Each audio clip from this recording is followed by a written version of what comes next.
All right, Matt. We done spent enough time talking about serious topics, real stuff happening. I want to talk about Clip.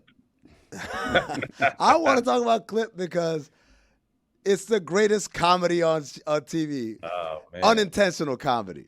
man, And like, for those that don't know, they made a TV show about kind of Donald Sterling owning the Clippers, having to sell the Clippers because of the tapes of him saying all types of wild racist.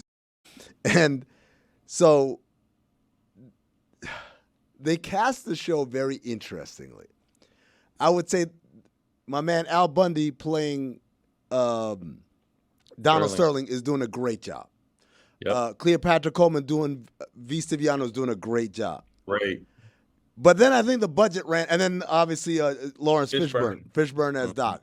But then the budget ran out, and Yep. they said we got to get the rest of these players. We got to get this roster in here. So Matt, Yeah. before you talk about the show overall, how did you feel about the casting call for your character, for the guy who plays you? Sharonis is cool. I know Sharonis. We look somewhat alike. I guess if you're gonna say, I think they got me r closest to right Yeah, it's no problem. over any other player. We're pretty much the same height, same complexion, very similar in that aspect. But you look at the other casting, and it's not even that they don't look alike or they act or that they didn't act well. It's just look nothing like. I mean, you look at Blake's guy, like holy. I didn't. You make DeAndre this weirdo that likes lizards, and he's nothing like that. And like real philosophical, deep guy, he's nothing like that. You look at Jamal, and I laugh. You look at CP, and I'm just like, damn, like they could have did a little better. But I think to your point, I mean, I thought they casted the main people great. I think Ed O'Neill was great for Sterling, Lawrence Fishburne for Doc.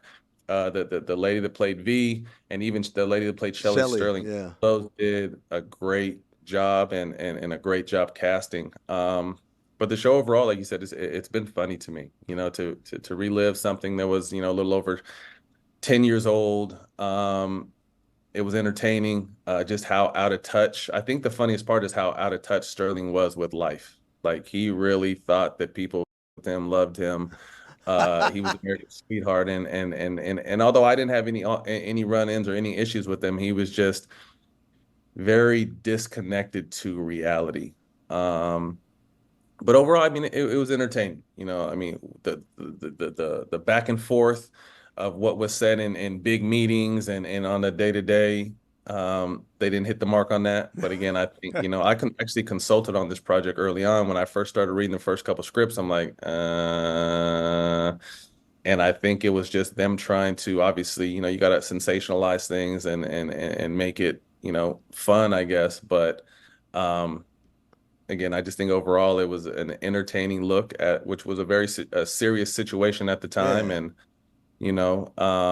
we didn't really know what we were getting into at the time. Being and I was one of the main voices during that time on what we should and shouldn't do, along with the rest of the team. But I was one of the leaders in that locker room. And when you look back now, I'm sure we all, if any of the guys saw it, we should have sat out. But at the time, it was too much unknown. We didn't know, we sit out one game, do we sit out two games, do we sit out the whole series? And keep in mind, we felt like we had a team that could win a championship that year. We Right. were one of the better teams in the league during that time. And this is right before Golden State's rise to, the start of their dynasty run. We were the last team to beat them before they went on their dynasty run. So we knew our window was closing because we had a young, very talented Golden State team behind us. So think there was too much unknown for us to really, really make a huge statement. And again, it was such a spur of the moment. It wasn't like we had time to think about it. This is in between games. It happens. You know what I mean? So it's Yeah. just like we came together. We thought of a little BS plan. We knocked it out because at the end of the day, as one thing they portray, we were never playing for Mr. Sterling. We were playing for everyone in that locker room and our family and our fans. I have so many follow-up questions, but going off of what you just said, what in the last 10 years has made you change your mind about we should have sat out? Just getting kind of grasping, you know, the magnitude, I think, of the event and things that have come since then that have been big that people have kind of had some time to react and think and really, have a well thought out plan. Again, this happens in between games. You know what I mean? Like we really don't. We have 2 days to make a decision that's going to be remembered for the rest of our lives. So I just think understanding the magnitude of what's gone on since, and still, I really don't know what would have happened though if we would have sat out. I mean, do we forfeit those games? You know what I mean? Does Golden State sit out? Is it a win for Golden State? Like I said, there was two, and you got to think Sterling wasn't banned until we got to the second round. So we sit out all those games and just say forget the season and let Golden State go on and play OKC. So again, I just think the uncertainty kind of left us puzzled, and we had to make a really quick decision.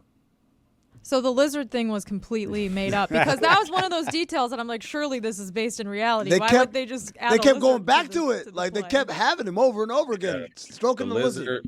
The lizard, the braids. Like me and DJ were like literally laughing. And it's like, I was like, was I high the whole time? I don't remember you have braids. Like, Matt, I didn't have braids at all. You know what I mean? So they had the braids and the lizard. They just made DJ weird. And DJ was probably one of the coolest, down to earth, laughing, joking. Obviously, you guys caught a glimpse of such a serious time, but that team had so much fun, like so much fun. And it was weird because we would have so much fun, but still had chemistry issues, which is crazy because we would all get along, mess around, have a good time, dinners, kids' birthday parties, hang out on and off the court, but we still had chemistry issues. But DJ in particular, I think they portrayed him probably the worst because it was nothing like who he was. Oh, I'll tell you who the worst was physically. Blake.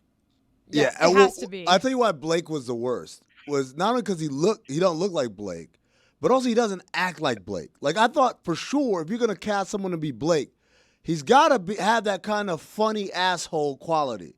And charismatic. This dude wasn't funny at all. He was just kind of whiny, and I'm like, that's not really Blake.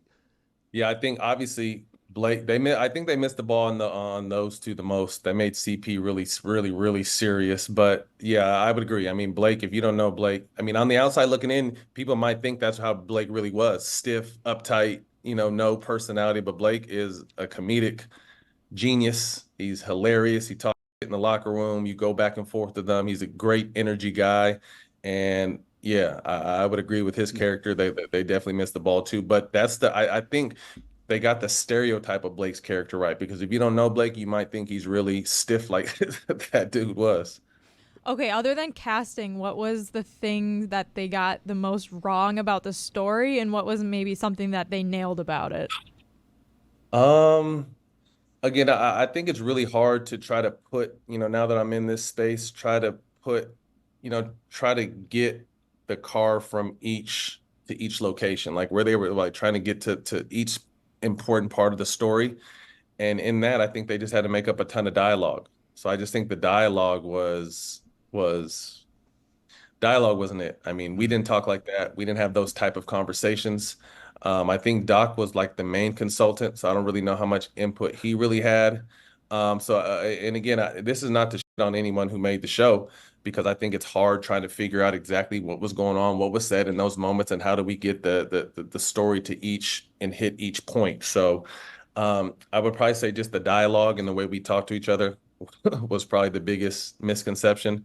And then one thing they got right, I think, the way Doc shielded our team and was able to, allow us to focus on basketball as good as he could. And then I think my favorite part was just watching Ed O'Neill play Donald Sterling and how burnt out he was.